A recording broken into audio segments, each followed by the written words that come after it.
Hoje eu quero continuar tratando a respeito de destinos. Pela manhã, nós ministramos sobre decretos espirituais que dão para mim e para você uma direção. Eu ministrei a respeito de identidade. Toda mentira que você recebe, toda palavra que você recebe, que não passa pelo sonho de Deus na sua vida, e você acredita nela, ela funciona como uma falsa profecia. O que é uma falsa profecia? É quando Deus te dá uma direção e você é enganado por uma motivação errada e vai para outro lugar.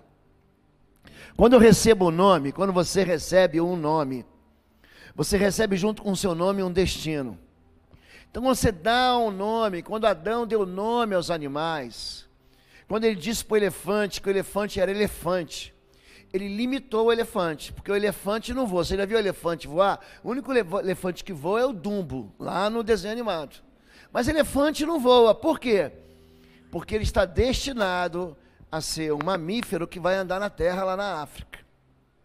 Quando Deus chama o golfinho de golfinho, o golfinho nunca vai ser um falcão. E um falcão também, ele nunca vai andar debaixo d'água. Então nós recebemos nomes, esses nomes, eles vão afetar a nossa vida. Quando você dá nome, você está moldando ou escrevendo uma biografia antecipadamente.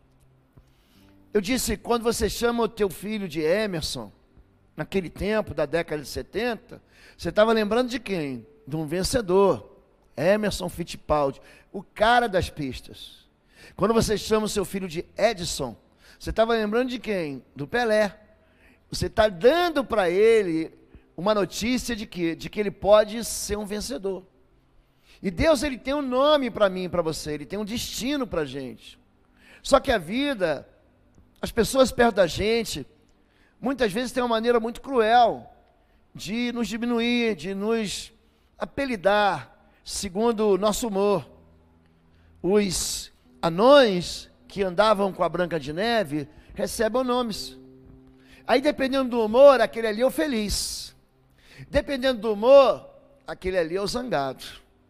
E eles têm nomes, mas eles ficam marcados pela pecha dos seus apelidos. Aquele ali é o dengoso, mas aquele ali é o mestre. Aquele que é mais doentinho em casa é o atim. Nós recebemos, então, dependendo de uma característica genética, apelidos. O sujeito é grande, o tamanho dele qual é? Olha lá o montanha. O sujeito é pequeno, olha lá o nome dele. Então, dependendo daquilo que você recebe, essa doutora aí, uma cunha que vai estar com a gente, ela escreveu um livro, e nesse livro ela fala, é uma doutora em psicanálise, teologia, uma mulher extraordinária. Vale a pena estar aqui. E ela fala algo muito interessante, ele diz que você é aquilo que a pessoa que mais te ama diz que você é. Então, se a pessoa que mais ama, você pode ser um sujeito assim, desqualificado na beleza. Pensa assim, um moço assim que você olha assim e fala, meu Deus. Só que se a esposa dele acha que ele é lindo, ele se sente lindo. Eu tenho um grande amigo de uma igreja, pensa num moço, gente, ele não era feio, não, ele é horroroso.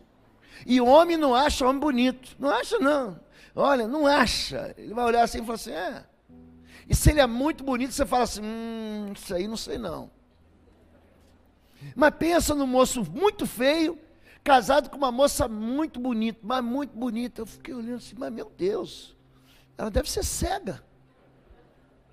Eu me lembro que ele contava para a gente, falou assim, pastor, uma vez eu entrei numa loja, e ela estava junto comigo, e uma senhora perguntou para ela assim, seu esposo? Eu disse, ele é rico. Então ele ficou marcado, só que ele é alguém tão querido, tão querido, tão querido, que a feiura dele vai embora, ele se torna lindão. Nós somos aquilo que as pessoas que mais nos amam dizem que nós somos. O João, sabe como é que ele escreve a carta dele? Escreveu o discípulo a quem Jesus amava. Aí você fica olhando, será que Jesus não amava Pedro? Não amava Tiago? Não amava Natanael? Mas Jesus, ele tem uma relação com João de proximidade tão grande, e João diz assim: eu era o discípulo que Jesus amava. O apóstolo Paulo, ele fala da identidade. O apóstolo Paulo, 1 Timóteo capítulo 1, verso 13, diz assim: eu antes tinha uma identidade, eu fui blasfemo, perseguidor, injuriador, mas eu fiz isso no tempo da ignorância, e Deus não leva em conta a ignorância, porque hoje eu sou o que sou, chamado apóstolo. Então ele tinha uma identidade, essa identidade foi trocada, então tudo funciona aqui dentro da mente. Tem uma guerra dentro da sua mente, para dizer aonde você pode ir, aonde você não vai. Se você aprende em casa que você é burro, que você é feio, que você é ignorante, que você é um estabanado, é uma mão furada, você vai começar a acreditar que aquilo ali é verdade, e não é. E essa mentira vai te limitar. Essa mentira vai roubar o teu destino de fé. É sobre isso que eu quero falar hoje. Sobre uma guerra na mente, que quer dizer que você é menor do que aquilo que Deus deu para você. Amém? Deus e Pai querido, dá simplicidade para mim. Me dá sabedoria, deixa meu coração, a minha mente se inclinarem sensivelmente ao Teu Espírito Santo essa noite. Enche o coração do Teu povo de verdade. Enche o coração do Teu povo da verdade. Enche o coração do Teu povo da identidade que o Senhor tem para eles, em nome de Jesus. Diz assim a palavra de Deus, no livro do Êxodo, capítulo 13. Quando o faraó deixou sair o povo, Deus não o guiou pela rota da terra dos filisteus, embora este fosse o caminho mais curto, pois disse: se eles se defrontarem com a guerra, talvez se arrependam e voltem para o Egito, voltem para o passado. Assim, Deus fez o povo dar a volta pelo deserto, seguindo o caminho que leva ao Mar Vermelho. Os israelitas saíram do Egito preparados para lutar, preparados para vencer, preparados para tomar uma terra que mana leite e mel, preparados para chegar na promessa. Eles estavam preparados, mas a mente deles estava cativa num passado de escravidão. O texto vai fazer o seguinte questionamento: uma geração de filhos ou um exército de escravos? A nossa mente, ela prega peças na gente. Tem gente que tem medo de algo que não oferece absolutamente nenhum medo. Eu já tratei de gente que tinha medo de passarinho, já tratei. Tem gente que tem medo de duende, e eu tenho que ensinar a crente que duende não existe. Tem gente que tem no seu coração medo de ameaças que nunca foram ameaças. Eu lembro, eu assistia com meu filho, daqui a pouco começa aqueles filmes do Natal. Aí tem o Esqueceram de Mim 2, que o Kevin, aquele menino apronta, né? Sempre na véspera do Natal ele consegue dar um jeito da família ir para um canto, ele ir para o outro. E no 2 ele conhece um moço que limpa a neve de casa, e esse moço passava o Natal sozinho. Ele pergunta: por que você passa o Natal sozinho? Ele fala: porque alguns anos atrás eu briguei com meu filho, ele não quer mais falar comigo. Aí o Kevin pergunta para ele: mas como é que você vai saber se ele não quer falar com você, se você não liga para ele? Gente, o não, ó, vou te mostrar onde é que está, ó. Está aqui, ó, está no bolso. Então, quando nós temos medo de algo, porque nós nunca fizemos ou que nunca passamos, o povo de Israel experimenta algo, a liberdade.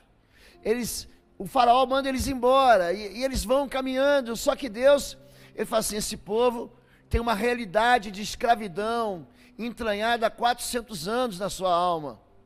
Se eles virem os problemas que eles vão enfrentar, gente, ainda bem que Deus não mostra para a gente o futuro, ainda bem, gente, ainda bem, porque tem muita gente que quer desistir, muita gente quer falar assim: é isso que eu vou ter que enfrentar? Não, eu vou desistir. Então Deus faz com que o povo de Israel dê uma volta, ele, em vez de entrar pelo caminho mais mais rápido, mais fácil, ele pega um atalho, mas esse atalho não vai chegar longe. Perdão, não vai adiantar a trajetória, vai fazer eles caminharem ainda mais. Mas por quê? Porque o coração deles, apesar de estarem prontos para lutar, eles estavam com medo e queriam recuar. Êxodo 14, o capítulo seguinte. Olha como é que uma identidade vencedora é abortada na mente. Já lhe tínhamos dito no Egito: deixe-nos em paz, seremos escravos dos egípcios.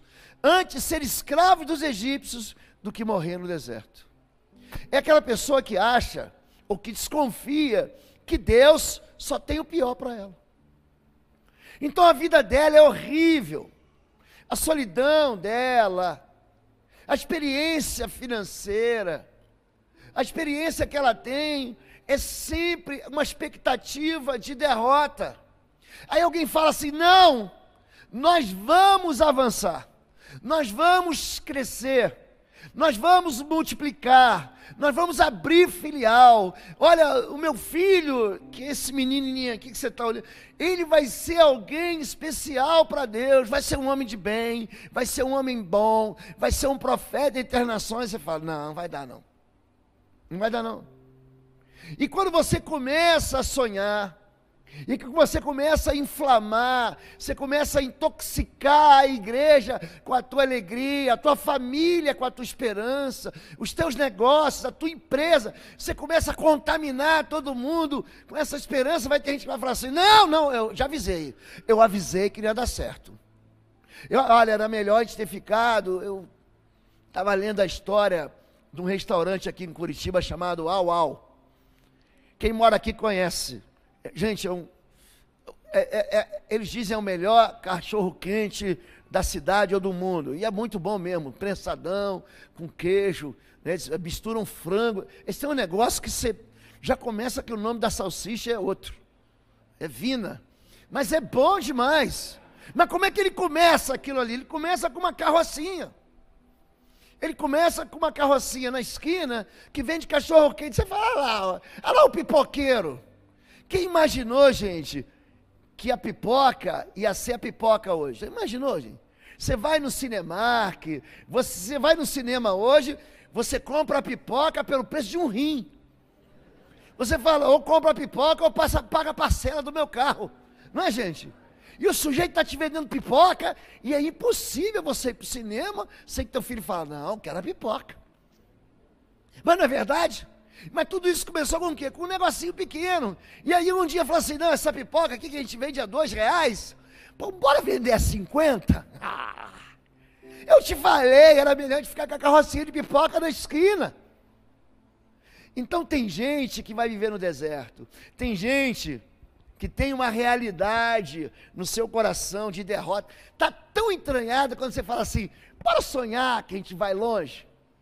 Bora sonhar que o próximo ano, ou daqui a 3 anos, 5 anos, em vez da gente passar as férias aqui na praia ou na casa da sogra, bora viajar para o Nordeste, bora viajar para Nova York, vamos embora passar férias, vamos embora pensar assim que a gente vai em 2026 na Copa do Mundo, lá no México, no Canadá.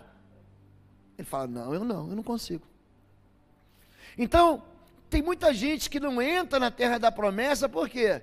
Porque na mente dele, o impossível não vai acontecer. O impossível é impossível mesmo. Mas quando eu olho assim para a natureza de Deus, para o tamanho de Deus, que é o meu Pai, eu gosto dessas palavras que dizem assim: haverá alguma coisa impossível, Senhor? Mas quando o coração está acostumado com os açoites, quando o coração está acostumado com a escravidão do faraó, o que você lembra? Não, a vida não é mole não, queridão, cai na real. Você está lembrando? Amanhã tem chicotada no lombo, amanhã temos que carregar pedra para fazer pirâmide, para fazer a esfinge, que tem a cara do faraó.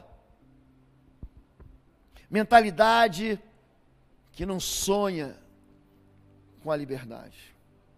Ele vai dizer: eu nunca vou largar esse vício, eu nunca vou largar esse temperamento horroroso. Prisioneiro a um sistema que vai manter ele enjaulado. ele se acostuma com a dor. Ele não enxerga nenhuma realidade possível, por quê?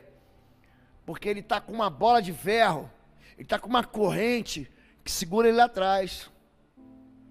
Se é pobre, nasceu pobre, vai viver pobre e nunca vai crescer. Você nasceu para ser ninguém.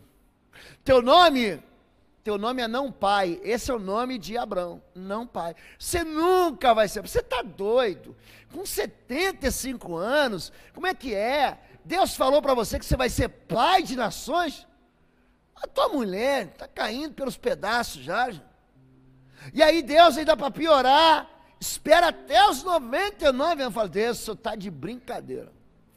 Gente, quando eu olho a Bíblia assim, eu leio e falo assim, Deus, o senhor é um brincante, 01. Eu falo para Deus assim, xerife, como é que o senhor faz isso com aquele homem, Deus? O senhor fez ele esperar, o senhor encheu de esperança. É por isso que Abraão, Romanos 4 vai dizer, que ele creu contra a esperança. Que a esperança é que ele morresse mesmo. Por quê? Porque a mente da gente vai manter a gente enjaulado na derrota. O limiar da herança. Números 32, se achamos graça aos seus olhos, presta atenção, eles vão pedir para ser derrotados. Desce esta terra em possessão aos teus servos, e não nos faça passar o Jordão. Sabe o que eles estão dizendo? É muito difícil, eu não quero nem entrar em campo. Você imagina se o Ceará hoje falar assim, não, esse time do Flamengo não dá para enfrentar.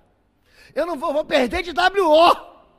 Os caras vão para dentro do Maracanã e fazem o que fazem com a gente hoje. Eu orei por você hoje.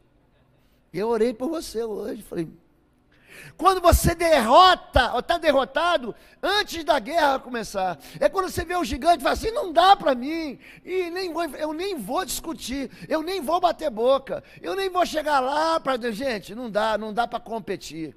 Por que é o limiar da herança? É quando você pede para Deus, para que o sonho de Deus com você seja menor do que aquilo que Ele tem. Você vai dizer para Deus, não, Deus, ela é bonita demais para mim. Você vai dizer, não, Deus, esse cargo é demais para mim.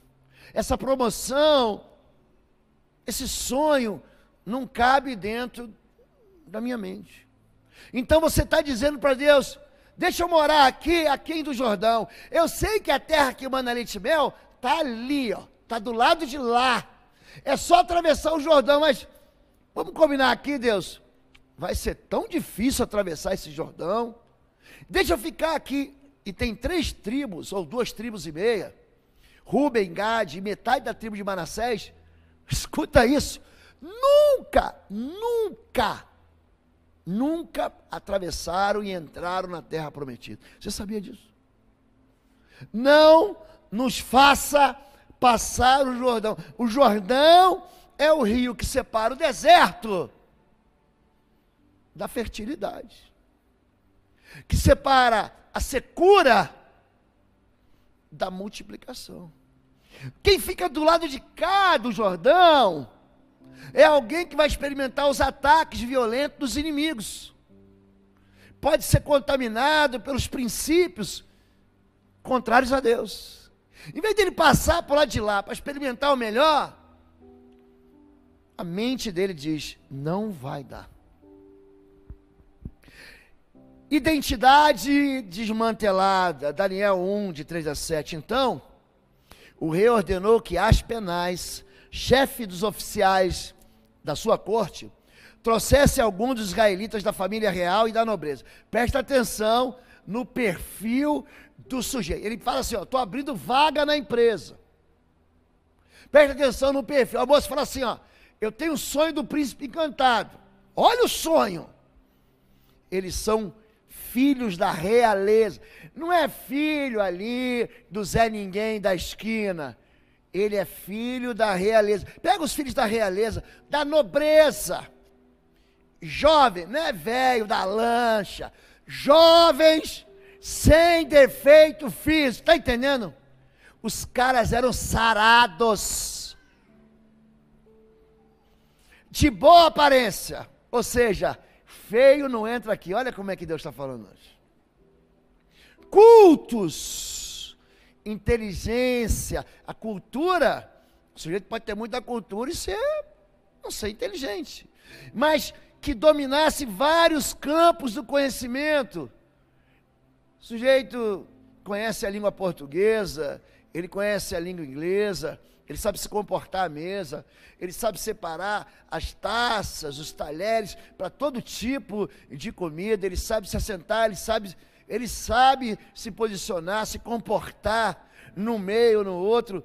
Ele conhece biologia, ele conhece matemática, são campos, ele fala da astrofísica, ele fala da contabilidade, ele fala da economia. Pensa assim, um sujeito culto, mas que domina não só aquele pedacinho, mas diversos campos da cultura e do conhecimento. Gente, o cara é filho do rei, ele vem da nobreza, ele é sarado, ele é bonito, ele é inteligente, ele é culto, ele conhece todos os campos do conhecimento. Pior do que isso, aí o cara ainda é bom para tudo, ele é capaz de fazer tudo para servir aonde? Para servir no palácio do rei. Olha o que vai acontecer com esses homens. E continua, ele vai continuar dizendo, eu cortei aqui, mas ele vai continuar dizendo assim: então trouxeram a ele Daniel, Misael, Azarias e Ananias. E esse homem, o chefe, o que ia ser o chefe dele, o chefe dos oficiais do rei, troca os nomes, transfere a identidade dele. A partir de agora, Daniel, você vai se chamar Beltesazar. Sabe o que quer dizer Daniel? Deus é meu juiz. Ele vai dizer a mesma coisa, e Misael, Azarias e Ananias, teus nomes serão Sadraque, Mesaque e Abdenego. Ele vai pegar identidades ligadas a Deus. O judeu, quando ele nasce, ele dá um nome ligado ao futuro. Por que Benjamim chama Benjamim? Ele é o segundo filho de Raquel, que morreu no parto dele. Raquel chama ele de Benoni, que quer dizer filho da dor. Aí Jacó diz, o nome dele é filho da minha alegria, é filho da festa. O nome dele vai ser Benjamim. Pensa um menino que deu alegria para aquele pai. Então, essas identidades trocadas fazem com que, seja para um lado ou seja para o outro, você acabe tomando um destino que Deus não quer para você. Quando Deus muda o nome de Abraão, de não pai para pai de nações, ou seja, Abraão, Ele está dando um caminho novo, Ele está escrevendo uma nova história. Daniel quer dizer, Deus é meu juiz. Mas Beltesazar, sabe o que quer dizer Beltesazar? Filho de Bel. Na verdade não é um demônio, era uma demônia, chama. Seria uma diaba. É isso que ele chama. Ananias, Deus foi gracioso, Deus é meu favor. Sadraque, tenho medo de Deus. Misael, quem é como Deus? Mesaque, não vale nada. Desvalorizado, esse significa Mesaque, sou de pouca expressão. E Azarias, Deus é quem me ajuda, ele se torna Abdenego, servo do espírito maligno, Nebo. Nebo seria o pior dos espíritos da Babilônia. Então a gente encontra essas identidades trocadas, sabe aonde? Aqui dentro da igreja. Gente que tem uma autoestima no ralo. Você fala, mas ele tem tudo para vencer, mas a mente dele conspira contra ele. A mente dele mente para ele. Ele recebeu tanta notícia de que ele não valia o que ele vale, que ele não é o que ele é, que ele acaba vivendo aquém, ele não consegue sair daquele porto. Ele é um navio assim, que ele tem que sair para conquistar terras longínquas, mas ele fala, não, deixa eu ficar aqui. Ele é uma águia, mas ele vive dentro do pombal, ele vive dentro do galinheiro. Então os voos do galinheiro são voos que saem daqui e pôs ali, ele não acredita que ele pode voar e chegar lá no céu e ser o rei daquele céu, e aquelas aves se tornam todas presas. Não, ele acha que é uma galinha. Dentro da igreja existem identidades diferentes. O apóstolo Paulo, na primeira carta aos Coríntios, vai dizer que aqui dentro da igreja existem pessoas chamadas de homem natural, acho que não tem ninguém aqui. O homem natural nem estaria aqui nem estaria aqui na igreja. Tem o cristão carnal, o homem carnal. E tem o homem espiritual. Diferentes identidades. 1 Coríntios 2,14. Ora, o homem natural não compreende as coisas do Espírito de Deus, porque ele parece loucura e não pode entendê-las, porque elas se discernem espiritualmente. Ele abre a Bíblia, já aconteceu com você? Fala, o que ele está falando? E é interessante quando você encontra Jesus, você faz uma aliança, você aceita Jesus. Você é aquele homem, você pode ser o mais inteligente de todos. Você abre a Bíblia, você não entende ela. Aí de repente, um dia você entrega a tua vida a Jesus, sabe, mas parece que abriu os meus olhos. O homem natural não entende nada. O homem natural, se estiver aqui ou estiver ouvindo a mensagem, vai terminar a mensagem e ele vai falar assim, o que esse pastor falou mesmo? Ele sai daqui e fala assim, não falou nada. Porque a natureza dele é uma natureza que não consegue discernir nada espiritual. Ele não consegue ver, ele não consegue compreender. Não sabe quem ele é. Ele não nasceu de novo. 1 João capítulo 3, verso 5. 1 João capítulo 3, verso 3 diz, aquele que não nascer do alto, não nascer de novo, não pode ver e não pode entrar no reino dos céus. Em 2 Coríntios capítulo 5, verso 17 diz que somos uma nova criatura, as coisas velhas foram deixadas para trás. Você é filho do teu pai e da tua mãe, presta atenção nisso. Mas quando você faz uma aliança com Jesus, você se torna filho de Deus. Devagarinho ou devagarzinho, aquela natureza, daqueles ensinos que você tinha do teu pai e tua mãe, que você ama e honra, eles vão saindo da tua vida. E você começa a pensar do jeito que Deus pensa. O homem natural, ele não nasceu de novo, então ele está morto espiritualmente. É por isso que Jesus diz, ele estava morto e reviveu.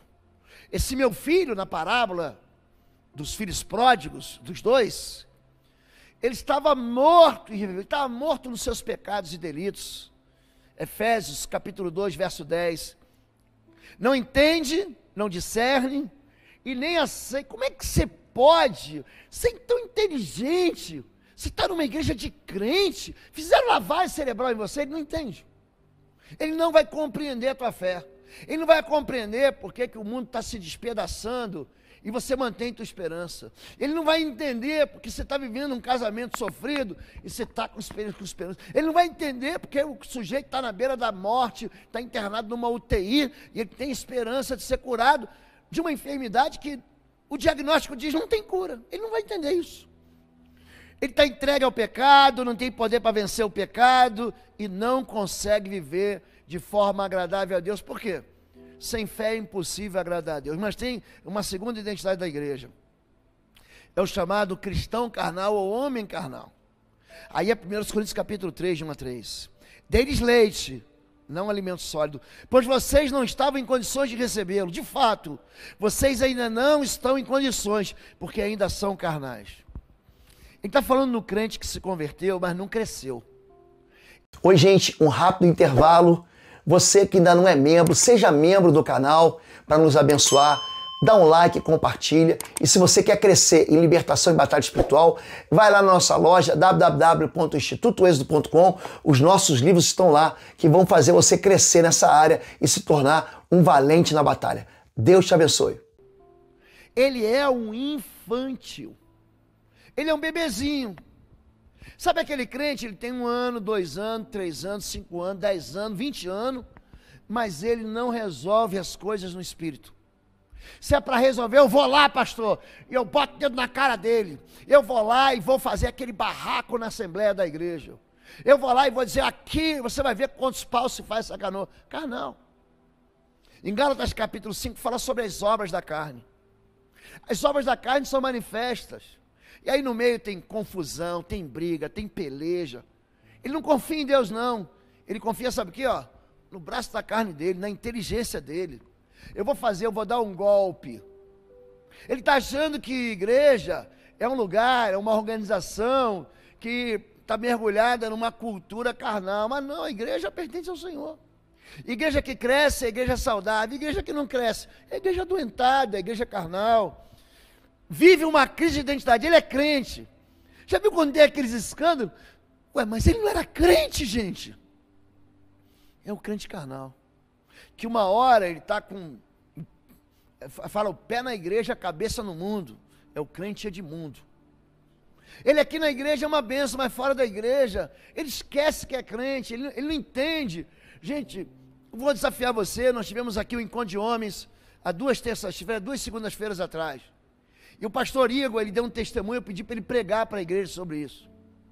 Como ele, vivendo no mundo do futebol, ele contou a realidade do que eram aqueles times que ele viajou, na Europa, na Ásia, no Brasil.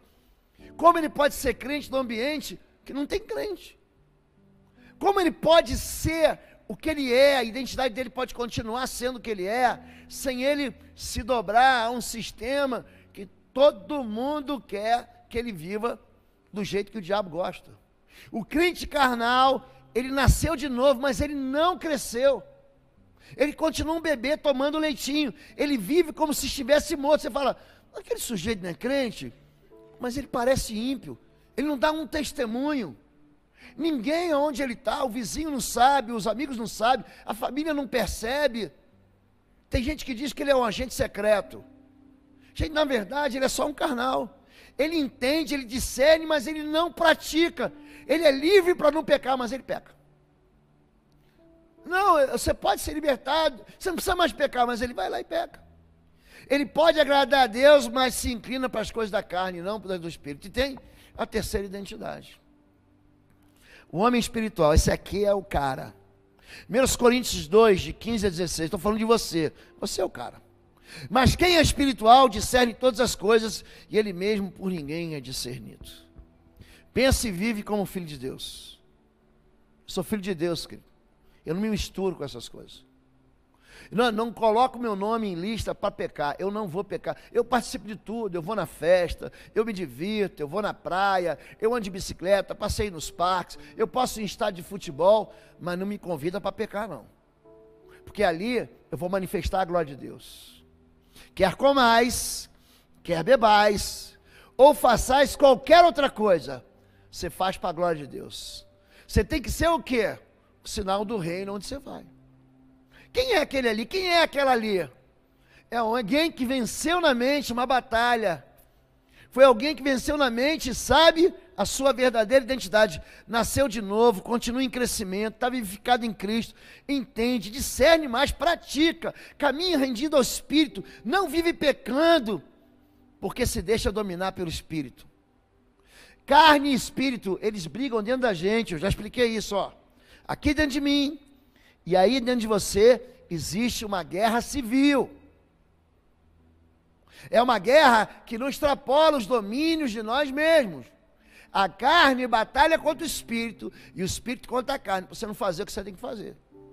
A carne não quer orar, a carne não quer jejuar, a carne não quer se mergulhar na palavra de Deus, a carne não quer vir para o culto, não. A carne quer ficar em casa, a carne quer desfrutar de um descanso. A carne, ela dominou, o carnal, ele não consegue discernir, não consegue praticar, porque a carne é mais forte do que o Espírito. É isso que ele está dizendo. Vive de forma agradável a Deus, porque se inclina para as coisas do Espírito. A Bíblia diz que nós temos uma identidade diferente da carnalidade, da natureza humana. Diz que nós somos sírios, porque Deus em amor nos predestinou para sermos adotados como filhos por meio de Jesus. Tem um casal que congrega com a gente aqui, pastor Davi, irmã Cleone, eles não são do ministério pastoral colegiado. Eles têm 5 filhos, eles estão aqui não, né? Eles têm 5 filhos, todos eles adotados, 5. Um deles, o Davi, nós oramos pela manhã aqui, abençoando, porque ele sai como missionário essa semana e vai para a Argentina, para um bolsão de miséria que tem na Argentina, para ser missionário e pregar lá. E ela me falou, ela me trouxe um livro que ela escreveu, eu sou autor de alguns livros. Falou, pastor, só pode olhar e me dar uma dica. Eu fui ler o livro dela essa semana, aquilo que seria ou que é, né? Aquilo que é o manuscrito, seria um rascunho do livro. Eu fiquei impressionado, a visão que aquela mulher teve do que é ser mãe e mãe de crianças adotivas. E é disso que Deus está falando, nós fomos adotados como filhos. E ela fala algo impressionante no livro. Ela diz o seguinte: paternidade e maternidade não são românticas. Não há romantismo em você ser mãe. Não há romantismo em você ser pai. Porque aquele bebezinho, um fofinho, que você beija, você tem vontade de morder ele, meu Deus, essa fofura. Ali, o romantismo vai acabar quando nascer a responsabilidade. Não é eu vou adotar porque é bonito. Não é eu vou adotar porque ele precisa de mim. Nós não fomos adotados por Deus para sermos filhos de segunda categoria. Deus nos... Aprenda isso. Você é filho de verdade.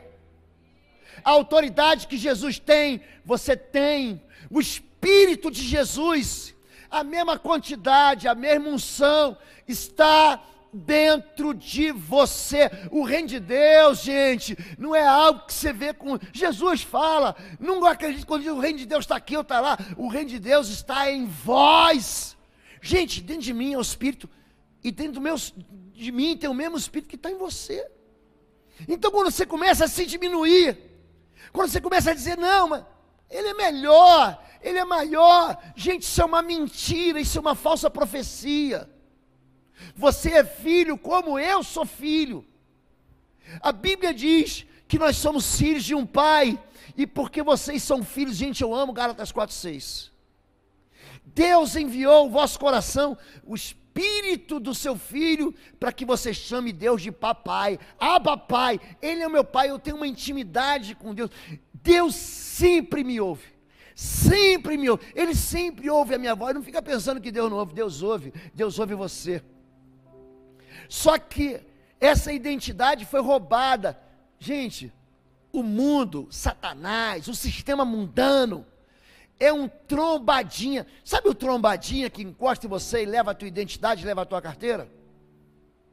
Ele vai querer dizer para você, porque você sofre, porque você um dia perdeu, porque um dia você tropeçou, porque um dia você foi escravo, que você sempre vai sofrer, que você sempre vai tropeçar e você sempre vai ser escravo. Isso é mentira. Existe um lugar para você além do Jordão. Existe um lugar além das fronteiras. Existe uma identidade em mim, porque senão o homem não ia para a lua. Você imaginou? Você fala assim, não dá para chegar. Dá para chegar, inclusive dá para viajar, e dá até para pisar na lua e dá para voltar vivo. Você podia imaginar, gente, quem nasceu na década de 70, que um dia você ia levar um computador pessoal dentro do bolso? Hein, gente? Você imaginou que você ia ter um telefone que faz tudo? Você imaginou que você não ia precisar mais entrar na caixa do banco para fazer uma transferência? Você imaginou que você ia poder fazer um Pix? Você já imaginou disso? Cara, o nome disso é criação. Deus nos fez segundo a sua imagem e semelhança. Sabe o que significa isso? Que o ser humano vai criando. Ele vai criando, porque a natureza de Deus está em nós, gente.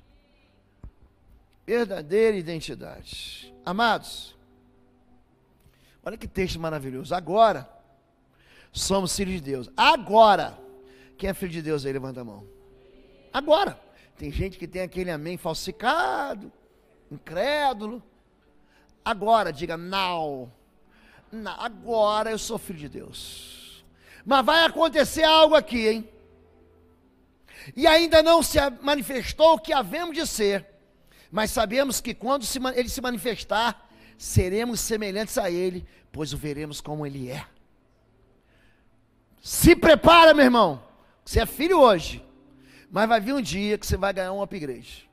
Vai ganhar. Isso não é uma tentativa de um ser humano dizer assim, vou sair daqui da igreja, todo cheio de mim. Não é não, gente, isso aqui é a verdade. Isso aqui é uma realidade que não vai poder mudar nunca. Olha, acredite, a Bíblia não muda, a palavra de Deus não muda, as religiões mudam tudo. Você obriga você a fazer aquilo que Deus nunca obrigou a fazer. Jesus fica tão irritado com os judeus religiosos que ele fala assim, ó, vocês me honram com os lábios, mas o teu coração está longe de mim, porque o seu coração está pregado a tradições, vocês ignoram a minha palavra, que é uma rocha. A palavra de Deus não vai mudar, não. E aí vem algo chamado identidade de filho. Mas a todos quantos receberam, deu-lhes o poder de serem feitos filhos de Deus, a saber os que creem no seu nome, os quais não nasceram de sangue, nem da vontade da carne. Você nasceu do seu pai, que é sangue e carne, da sua mãe. Mas quando você recebe Jesus, você recebe um poder dentro de você, para ser feito filho de Deus. Escute isso. Quando a pessoa se converte, ela deixa de ser ela. Você estava sentado no boteco, você estava vivendo uma loucura, uma vida louca. No dia que você se converte, no dia seguinte você volta para a vida louca, você diz, isso aqui não presta mais para mim. Você vai dizer, eu não sou mais eu. Sabe por quê? Porque você se tornou filho de Deus. É isso que acontece quando Jesus entra na sua vida. Eu quero que você fique em pé em nome de Jesus. Hoje é dia de ceia. E nós precisamos encurtar aqui e trabalhar esse tempo de maneira muito sábia. Olha o que eu vou te dizer, querido. Você tem uma identidade que é verdadeira e você tem uma identidade que é a falsa. Você usa o que você quiser. Quando a gente era garoto, ímpio, tinha uns amigos, eu nunca fiz isso, eu sempre fui medroso na prática do mal. Ele fala assim, vamos assistir um filme tal. Quer dizer, mas é para maior de 18 anos. Aí ele ia lá e falsificava a caneta, aquela falsificação bem mal feita. Você lembra, os mais jovens não vão saber o que é isso, mas nós tínhamos um mecanismo, um equipamento mecânico chamado máquina de escrever. Você não sabe o que é isso, porque agora todo mundo usa vlog, blog, enfim, no teu celular você anota, mas tinha um negócio antigo, que você digitava assim um papel, e você falsificava a carteira e levava, não, vamos lá para, você lembra disso? Plastificar, quem lembra disso? Você plastifica, meu Deus, como a gente é velho. Você plastificava a carteira falsificada, aí você ia lá, e dava aquela carteirada, você usava de uma mentira. Gente, olha o que eu vou falar para você. O diabo está te dando carteira falsificada, plastificada, quando na verdade você tem uma identidade absolutamente vencedora. Ele continua te chamando mulher de mulher briguenta, Saraí, mas Deus já está te chamando de Sara, de princesa entre as mulheres há muito tempo. Você recebeu o nome de Daniel, de Misael, de Ananias e de Azarias. Deus é teu juiz, Deus é gracioso, Deus te favorece. Você tem um nome ligado a Deus, mas aí o que acontece? O inimigo quer pegar a tua identidade e transferir para o reino das trevas, transferir para a derrota. Deus te chamou para quê? Para você atravessar o Jordão, mas você não tem coragem de falar assim, não, o deserto está bom. Deus quer que você vença e você chegue a lugares que você nunca chegou. Mas aí a tua mente fica falando assim, não, deixa eu continuar no Egito, aqui tá bom, não mexe não, porque time que está ganhando, não se mexe, time que está ganhando tem que mexer para ganhar demais, para dar uma goleada. Deus, Ele não quer que você viva num passado que te aprisiona. Deus não quer que a tua mente fique encharcada, entranhada de derrotas. Deus quer algo para você que você não está nem sonhando, mas os sonhos de Deus são verdades, e você não deixa chegar na sua vida. Você quer sonhar com Deus, gente? Você quer viver com Deus, você quer crescer com Deus, você quer receber essa identidade de Deus? Quero orar com você agora. E se você crê nessa palavra, gente, que se você não crê no que está escrito, eu quero fazer uma pergunta para você. O que você está fazendo aqui? Se você não quer que a Bíblia é a verdade, que a palavra de Deus se move em você, que o Espírito de Deus está aqui, eu tenho uma pergunta para você, o que você está fazendo aqui? Porque é impossível, se você prestou atenção nessa mensagem, se você não ficou distraído com outras coisas aqui, que o Espírito de Deus não tenha cutucado você, tua alma, o teu coração. Queria que você levantasse sua mão. Já vamos cantar. Isso aqui é uma verdade. Você pode depois transferir para lá também, principalmente aqui embaixo. Levante sua mão. Tudo que está aqui foi retirado, foi capturado, foi pinçado da verdade. Isso aqui é Bíblia pura. Isso aqui não é a palavra de um pastor, é a palavra de Deus. E essa palavra de Deus diz o que você é. E nós vamos repetir juntos. Romanos capítulo 10, verso 9 diz: se tu no teu coração creres que Deus ressuscitou Jesus Cristo dos mortos, e com a tua boca confessares, você vai ser salvo. Queria que você confessasse isso. Eu queria que você dissesse, falaram um monte de mentira para você, te colocaram apelidos horríveis, mas eu quero contar uma coisa para você, isso aqui é verdade. Receba isso como verdade. Vamos orar juntos. 1, 2, 3 e... sou uma nova criatura, criado em verdadeira justiça e santidade. Não, para. Assim não vai rolar. Querido, quando você falar, fala com fé. É com fé. Coloca fé nisso aí, querido. Porque se você desconfiar de que Deus está falando a verdade a teu respeito, você jamais vai entrar na promessa que Deus tem para você. Você pode orar comigo com fé? Você pode citar isso aqui com fé? Vamos de novo. Sou uma nova criatura, criado em verdadeira justiça e santidade. Sou filho de Deus, sou herdeiro de Deus e co-herdeiro com Cristo. Sou rei e sacerdote, sou justiça de Deus em Cristo. Sou protegido pela armadura de Deus e o sangue do Cordeiro. Estou assentado nos lugares celestiais em Cristo. Sou abençoado em todas as coisas e onde ponho a mão prospera, porque ouço e obedeço ao Senhor.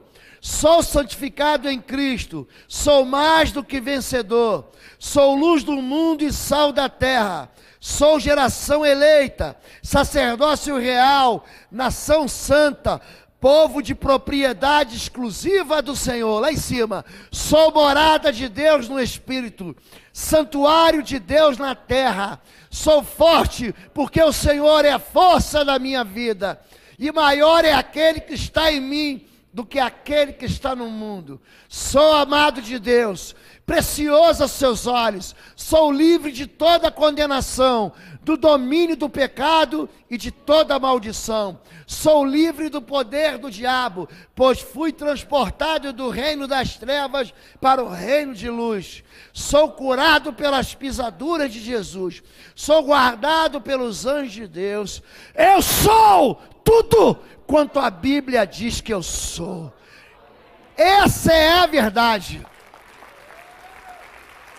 Leve essa verdade no seu coração. Você pode perdoar, querido. Você pode ser perdoado. Você pode orar com fé sobre a vida de gente que está cativa e gente que está doente e curar em nome de Jesus. Você pode testemunhar com poder. Você pode todas as coisas naquele que fortalece a sua vida, que é Deus. Amém? Vamos cantar ao Senhor. Nós vamos louvar a Deus. Eu quero fazer um apelo aqui. Agora é hora de celebrar a aliança que nós temos com Jesus. E aqui à minha esquerda e aqui à minha direita. E lá no fundo também? Lá no fundo tem ceia. Eu queria convidar você, todos vocês, para participarem da ceia. A ceia é um momento muito íntimo da igreja, mas todos são chamados para participar. Deus não impede ninguém de participar, porque a ceia é um lugar onde pecadores olham para si mesmos. Na ceia, gente, a gente não olha para os outros. Na ceia a gente toma uma decisão. Cada um, pois, examine-se a si mesmo e coma. A Bíblia não diz não coma, coma. E esse é o momento da gente celebrar a nossa vida de filho de Deus, uma relação com o nosso Pai, que ela é aproximada através do sangue de Jesus. Amém? Sai do seu lugar, venha pegar a ceia, vamos louvar ao Senhor. Senhor Deus, somos o teu povo aqui. O que distingue cada um de nós, cada uma dessas vidas, é o sangue, é aquela morte. O Senhor preferiu entregar seu filho. Tua palavra diz que o Senhor não poupou o seu único filho, antes entregou por nós, para que fôssemos feitos seus filhos. Tira da mente, faz cessar essa guerra dentro da mente, dentro do coração, dentro das lembranças. Tira as memórias derrotadas, tira as lembranças crônicas de tristeza. Enche-nos de esperança, Deus. Nós ansiamos pela volta do Cordeiro. Nós ansiamos pela vinda do Teu reino, quando o Senhor vai fazer nova todas as coisas. Vai ser um dia de festa chamado de Dia do Senhor, onde a Tua igreja vai subir ao céu em cânticos e alegria. Pai, não deixa que as identidades sejam deturpadas, traumatizadas, desmanteladas, destruídas e roubadas.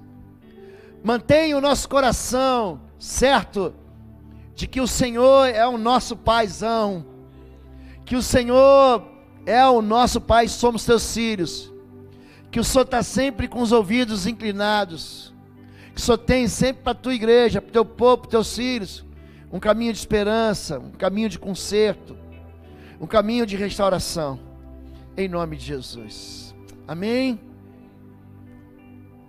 Olha para o Filho de Deus que está do teu lado e fala assim: vamos celebrar, vamos festejar aqui, vamos festejar. Quando nós celebramos a ceia tem 3 ênfases: a ênfase na memória, façam isso em memória de mim; a ênfase na lembrança de que Jesus vai voltar, façam isso todas as vezes que vos reunides em memória de mim, até que eu venha. Olhe para mim, Jesus, sabe por que a gente está celebrando a ceia? Porque Jesus ainda não voltou. Porque quando Jesus voltar, nós vamos comer isso é no céu, e é Jesus que vai servir a gente. E essa ceia é um testemunho que nós temos um pacto, uma aliança inquebrável, inquebrável com o nosso Deus. Diz assim, bota para mim, 1 Coríntios capítulo 11, verso 23, o apóstolo Paulo vai dizer: pois recebi do Senhor o que também os entreguei a vocês, que o Senhor Jesus, na noite em que foi traído, tomou o pão, e tendo dado graças, partiu e disse: isto é o meu corpo, que é dado em favor de vocês, façam isso em memória de mim. Esse pão aqui é o símbolo de que Deus enviou Jesus para favorecer a sua vida. Não existe nenhum pecado que você possa ter cometido, que você cometeu, que você cometerá, que poderá ficar sem perdão.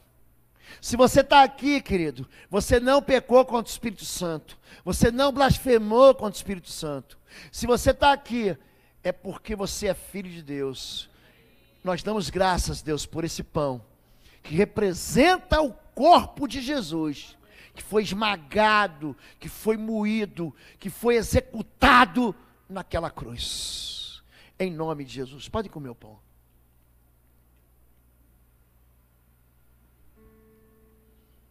O verso 25 vai dizer: da mesma forma, depois da ceia, ele tomou o cálice e disse: esse cálice é a nova aliança no meu sangue. Façam isto sempre que o beberem, em memória de mim, porque sempre que comerem deste pão e beberem desse cálice, vocês anunciam a morte do Senhor até que Ele venha. Preste atenção, quando você come do pão e bebe do cálice, você profetiza, você anuncia o futuro, você anuncia o passado, você anuncia a morte do Cordeiro, mas você anuncia que Ele vai voltar. Vamos tomar do cálice todos juntos. Vamos orar. Deus e Pai querido, nessa noite onde o Senhor resgatou identidades, nessa noite onde o Senhor nos contou a verdade a respeito de quem nós somos e a respeito de quem nós não somos. Nós celebramos contigo, como igreja, como teu corpo, como corpo de Cristo. Celebramos novamente uma aliança que temos contigo. Uma aliança que foi trazida pelo Senhor. Uma aliança que não veio pelo merecimento do ser humano, de nenhum de nós, mas veio pelas tuas tenras misericórdias. Uma aliança que o Senhor escolheu fazer com perdidos, com pecadores. Uma aliança que o Senhor fez de vida eterna e que nós recebemos em nome de Jesus. Mas também declaramos: Maranata! Estamos esperando o Senhor. Volta logo, Jesus! Volta e faz nova todas as coisas. E traz e leva de volta o povo que é teu. Nós oramos assim e te louvamos. Amém, amém, amém, queridos. Deus abençoe todos vocês. Leva para a sua vida essa mensagem. Se você quiser, entra na internet, tira print dessa mensagem, daquilo que você é. Coloca no espelho da sua casa, quando você vai lá escovar o dente, lavar o rosto, na porta de casa, na cozinha. Leva para o seu marido, leva para o seu filho a sua verdadeira identidade, amém? Que isso tem que estar entranhado nos seus ossos. Levante sua mão. Lembre-se, aliás, antes de levantar a mão, inscrições para Ilma Cunha, não percam essa oportunidade. Próxima sexta e sábado, inscrições ali no final. E você que é visitante, veio de uma igreja, leva um beijo no coração do seu pastor, da sua igreja. Diga assim: Bom Retiro mandou um abraço para você. Fica com o teu pastor, abençoa ele, que ele precisa de você. Mas se você está sem igreja, o seu lugar é aqui. Dia 25 de setembro teremos assembleia com movimentação de membros, e nós vamos receber aqueles debaixo da cobertura de Bom Retiro. Você pode buscar o pastor Paulinho ali no fundo. Eu quero ser batizado, pastor Paulinho ali no fundo. Amém, gente? E lembrando, domingo que vem, 17h30, reunião com toda a liderança de células, amém? Só com os líderes de células, amém? Agora sim, levante sua mão. Que o amor de Deus, o nosso Pai, a graça do nosso Senhor e Salvador Jesus Cristo e as consolações do Espírito Santo de Deus seja sobre sua vida agora e sempre. E a igreja diz o que, gente? Amém. Deus abençoe, dê uns 10 abraços, cumprimenta o povo de Deus, vá em paz, tenha uma boa semana. Deus abençoe a todos.